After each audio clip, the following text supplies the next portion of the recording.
So hey everyone, welcome back to another quick and very interesting tutorial. When in this quick tutorial I'm going to show you how you can color grade live camera feed on a live webcam feed on the OBS. Now in order to do it, just simply right click on the video capture device or whatever layer that you want to apply these effects, then click on filters over there. Now under this section you just simply need to hit on this option of plus and then select this option of apply LUT. Now once you do it, you'll notice that apply LUT has been selected. Now under this path section, just simply browse and select a LUT that you want to apply it over it. Now for example, there are some predefined LUTs as well.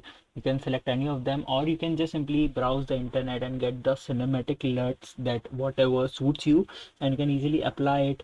You can adjust the amount as well. Now you'll notice that your simple webcam will look something like a cinematic cam. Alright, so that's it for this tutorial. I hope this video will be helpful for you. Make sure to hit the like button and subscribe button for more such helpful and interesting tutorials. See you in the next one. Take care.